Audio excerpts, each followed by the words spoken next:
Good morning and welcome to an all-new Eye of the Tiger. I'm Rachel Barber. And I'm Nate Wynn. Yesterday was college signing day for seniors, students publicly committed to their future schools in the amphitheater. Yesterday during lunch, seniors had a chance to celebrate their post-high school plans and enjoy the acknowledgement of their accomplishments from their teachers and peers. It basically means that all of our hard work is paying off and we finally get to gloat a little bit about where we're going, and that's basically it. Some students who balance their education with sports are glad it's paying off. I would say school always comes first because you're always trying to get into a good college. When I'm out playing baseball, obviously I'm more focused on baseball, but if I need to go to a study session, I have practice, I'm most likely going to be at the study session. With their post-high school plans figured out, seniors are relieved to have some pressure taken off their shoulders. Yeah, after deciding where I wanted to go, committing to it and actually accepting the school, it just felt great. A lot of stress was off me, off my shoulders. Congratulations to all those who signed, and for you seniors, make sure to send pictures for Senior Day to @RHS Class of 2017 or tweet it with the hashtag RHS Memories 2017. AP exams will finish this week. Tomorrow, the AP Lang exam will be held in the morning. On Thursday, the AP Stats exam will be in the afternoon, and on Friday, the AP Human Geo and Micro-Econ exams will be held in the morning, with the AP Euro exam falling in the afternoon. We now go to Josh Carson with sports. Good morning and welcome to this week's edition of EOTSN. I'm Josh Carson. After a 31-7 overall record and an undefeated 14-0 CVC League season in which they didn't drop a set, the varsity boys volleyball team is gearing up for playoffs. Kale Gibson has the story.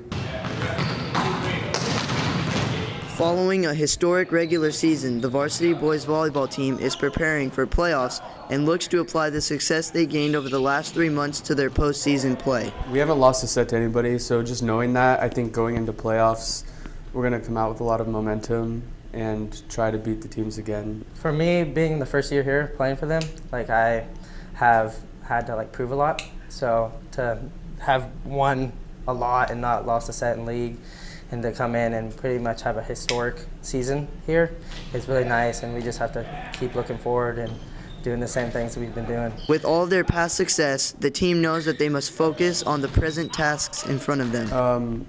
If we treat every team we play as if they're a really big competitive team and just play like they're a good team, then I think we'll play better. We just have to be smart like we've been doing. If we make too many mistakes, we just get down, and we just have to keep up, have our energy, have everyone do their jobs, have the starters go in and do work, and have our bench and everyone just having support. A common reoccurrence has been the team's inability to win sections due to slow starts. This is a main goal they look to conquer this postseason. We just have to minimize our mistakes and play smart and get our serves in. That's a really hard thing for us. Our serving is not very good, so we just need to start making better choices and just getting the job done. Senior captain Jacob Cole is motivated to finish out his career at Roseville strong. It makes me want to win a lot more because just getting runner-up the past 2 years isn't a good feeling, so this year we really want to win. The team plays their first-round playoff matchup at home Thursday night. On another note, spring sports regular seasons wrapped up last Friday, with freshman boys baseball finishing 16-6 overall and 13-1 in league. JV boys baseball finished 19-7 overall and 15-5 in league, and JV boys volleyball finished 15-7 overall and 6-4 in league. Next Tuesday, you can expect to see the top 3 games of the year, all live streamed by EOTSN. And that's it on your home for Roseville High School sports. Top plays, breakdowns, and more. Eye of the Tiger Sports Network, EOTSN. And now we go over to Preston Walter with entertainment. Thanks, Josh. It's hard for me to believe that almost 3 years ago, Marvel released Guardians of the Galaxy, a space epic that was able to combine a talking raccoon and a walking tree, and it's something that became a household name. The first Guardians of the Galaxy is a movie that has a special place in my heart, so going into the sequel, I had super high hopes. And I think it's safe for me to say that my expectations were greatly met. In Guardians of the Galaxy Volume 2, we see our beloved heroes a couple months after they have just saved the world from Ronin, working a job for the Gold People. But Guardians of the Galaxy Volume 2 is a movie that focuses too much on the plot, but instead focuses more on the characters we fell in love with in the first movie. It is definitely a character-driven film that actually takes its time to build up its characters so we know their motives.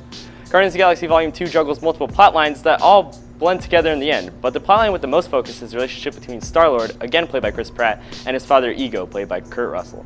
as the relationship is easily one of the strongest points in the film, as it ties into the idea of family and finding out who your true family is. The chemistry between all the actors is again incredible, as director James Gunn writes easily one of the funniest scripts of the year thus far. This movie full of non-stop jokes and gags that never failed to get a good laugh out of me, and just like the first movie where Rocket Raccoon was a standout, for me this movie has two big standouts in Drax the Destroyer, played by Dave Bautista, and Yondu, played by Michael Rooker, as they are both able to bring humor and heart to their respective roles. And going in, I was super worried about Baby Groot because I thought it was going to be Marvel's move to capitalize their way the sequel Me did with the Minions. But thankfully that is not the case. Baby Groot is used to perfection and is actually useful while also being cute and adorable.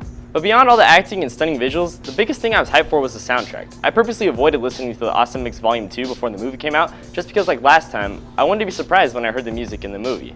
It has a more laid-back and chill vibe than the first one, but this time Gunn actually incorporates lyrics of the songs to tell the story, which I think is something so unique that very few movies do nowadays. This movie is not met without some flaws. I thought it dragged a bit in the middle, and the movie, while being one of the funniest movies I've seen this year, had a little bit too much humor. Guardians of the Galaxy Volume 2 is able to combine the fun action and comedy we love in the first one into a compelling, character-driven sequel that shines, and I honestly cannot recommend seeing Guardians of the Galaxy Volume 2 enough, because it's an incredibly fun time at the movies. That's it for my review, and now we go back to news. Thanks, Preston. The RHS Key Club helped put on a cancer awareness event at Cooley Middle School last weekend. Last Saturday, the city of Roseville gathered at Cooley Middle School for the annual Relay for Life. It's pretty much an event where people in the community come and celebrate those who have cancer, who have survived cancer, or loved ones that have been lost to cancer. And we walk these labs and do these events just so that we can memorialize them and remember them in our hearts, along with getting money for researching for a cure for cancer. The money raised during Relay for Life goes to support the American Cancer Society and programs that provide support to cancer patients, such as Road to Recovery, Look Good, Feel Better, and many more. So Relay for Life is a personal event for me and many other people because we've lost many people who are loved ones, and it's just a nice way of honoring and in memory of those who defeated cancer and sadly lost their battle with cancer. Key Club looks forward to participating in the Relay for Life for many years to come. The outdoor dance will be held on May 19th. Seniors get in free, but for all of their classes, tickets are on sale this week for $5. Next week, Monday through Wednesday, they will be $7, and next week on Thursday and Friday, they will be $9. If you are attending, make sure to bring a little extra money for food. And that's it for us today on Eye of the Tiger. And remember, we're always on at eyeofthetigernews.com. See you next time.